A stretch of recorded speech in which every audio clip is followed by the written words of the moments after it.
July 1 സമവായം വ്യാഖ്യാനങ്ങളും ദുർവ്യാഖ്യാനങ്ങളും എന്ന തലക്കെട്ടോടെ സീറോ മലബാർ മീഡിയ കമ്മീഷൻ പുറത്തിറക്കിയ പ്രസ്താവനയിലേക്ക് 2024 ജൂലൈ മാസം 1-ാം തീയതി major archbishop Mar Raphael Thattil പിതാവും എറണാകുളം അങ്കമാലി അതിരൂപതയുടെ അപ്പസ്തോലിക് അഡ്മിനിസ്ട്രേറ്റർ മാർ ബോസ്കോ പുത്തൂർ പിതാവും സംയുക്തമായി നൽകിയ അറിയിപ്പിനെക്കുറിച്ച് പലവിധ വ്യാഖ്യാനങ്ങളും ദുർവ്യാഖ്യാനങ്ങളും സാമൂഹിക മാധ്യമങ്ങളിൽ പ്രചരിപ്പിക്കപ്പെടുന്നത് ശ്രദ്ധയിൽപ്പെട്ടതിനാൽ പ്രസ്തുത അറിയിപ്പിനെക്കുറിച്ച് വ്യക്തത വരുത്തേണ്ടത് ആവശ്യമാണെന്ന് കരുതുന്നു. സമവായം എന്ന രീതിയിൽ പ്രചരിപ്പിക്കപ്പെടുന്ന ജൂലൈ 1 അറിയിപ്പ് 2024 ജൂൺ 9 നൽകിയ സർക്കുലറിന്റെ അടിസ്ഥാനത്തിൽ 2024 ജൂൺ 21 നൽകിയ സിനഡാനന്തര അറിയിപ്പിന്റെ രണ്ടാമത്തെ നിർദ്ദേശത്തിന് നൽകുന്ന വിശദീകരണമാണ്. അതിനർത്ഥം ജൂലൈ 1 അറിയിപ്പ് അതിൽ തന്നെ പൂർണ്ണമായതോ പുതിയ തീരുമാനങ്ങൾ പ്രഖ്യാപിച്ചതോ ആയ ഒരു രേഖയല്ല എന്നതാണ്.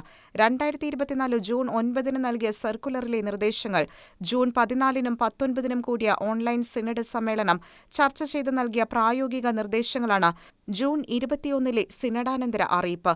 സിനഡാനന്തര അറിയിപ്പിലെ നമ്പർ 2 പറഞ്ഞിരിക്കുന്ന കാര്യം എറണാകുളം അങ്കമാലി അതിരൂപതയിൽ ഏകീകൃത വിശുദ്ധ കുർബാനയർപ്പണ രീതി ആരംഭിക്കുന്നത് ലക്ഷ്യമിട്ടും സഭയിൽ ഉണ്ടാകാമായിരുന്ന ഒരു പിളർപ്പ് ഒഴിവാക്കുന്നതിനും വേണ്ടി 28/6/2024-നും 30/6/2024-നും ചേർന്ന പെർമനന്റ് സിനഡിന്റെ അംഗീകാരത്തോടെയാണ് ജൂലൈ 1 അറിയിപ്പിൽ നൽകിയിട്ടുള്ള ഞായറാഴ്ചകളിലും കടമുള്ള ദിവസങ്ങളിലും ഒരു കുർബാനയെങ്കിലും ഏകീകൃത രീതിയിൽ അർപ്പിക്കണമെന്ന നിർദ്ദേശരൂപത്തിൽ നൽകിയത്.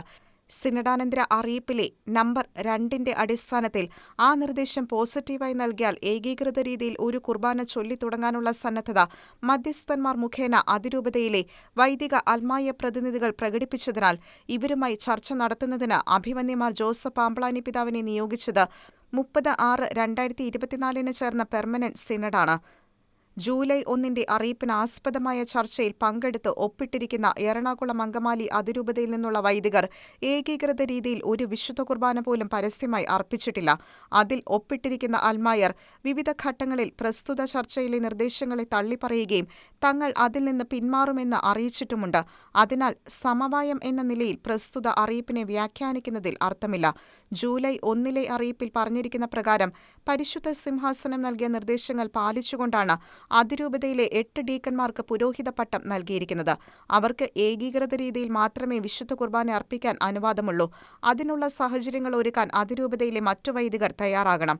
ജൂലൈ 1 അറിയിപ്പിൽ കൃത്യമായി രേഖപ്പെടുത്തിയിരിക്കുന്നതിനു പുറമെ ഓരോരുത്തരും അവരവരുടെ യുക്തി കൊണ്ട് പറയുന്ന കാര്യങ്ങൾ നിലനിൽക്കുന്നവയല്ല എന്ന് ഇതിനകം വ്യക്തമാണ്. ധാരണകളിൽ നിന്ന് പിന്മാറിയവർ ഇത്തരം കാര്യങ്ങൾ പ്രചരിപ്പിക്കുന്നത് ദുരുദ്ദേശപരമാണ്.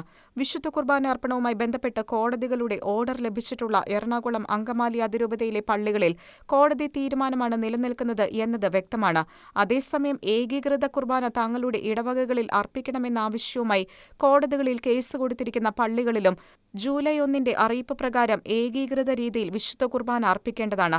സിനഡിന്റെ സെക്രട്ടറിയായ അഭിവന്യമാർ ജോസഫ് പാമ്പളാനി പിതാവിനെ ഈ വിഷയവുമായി ബന്ധപ്പെട്ട ചർച്ചകൾക്ക് നേതൃത്വം നൽകാൻ നിയോഗിച്ചത് സഭാ സിനഡും പെർമനന്റ് സിനഡുമാണ്. സിനഡിന്റെ തീരുമാനത്തിന് വിരുദ്ധമായതൊന്നും അഭിവന്യ പാമ്പളാനി പിതാവ് സംസാരിക്കുകയോ പ്രവർത്തിക്കുകയോ ചെയ്തിട്ടില്ല. ഇക്കാര്യത്തിൽ സിനഡ് പിതാക്കന്മാർ ഭരമേൽപ്പിച്ച ഉത്തരവാദിത്വം അപ്പസ്തോലിക ധീരതയോടെ നിർവഹിച്ച അഭിവന്യ ജോസഫ് പാമ്പളാനി പിതാവിനെ അകാരണമായി വിമർശിക്കുന്നതും ഒറ്റപ്പെടുത്തി കുറ്റപ്പെടുത്തുന്നതും യാതൊരു തരത്തിലും നീതീകരിക്കാനാവാത്തതാണ്. അഭിവന്യ പാമ്പളാനി പിതാവ് ചെയ്തിരിക്കുന്നതെല്ലാം സഭയോട് ചേർന്നും സഭയ്ക്ക് വേണ്ടിയുമാണ് എന്നും വ്യക്തമാക്കുന്നു എന്ന വാക്കുകളോടെയാണ് സീറോ മലബാർ മീഡിയ കമ്മീഷന്റെ പ്രസ്താവന അവസാനിക്കുന്നത്.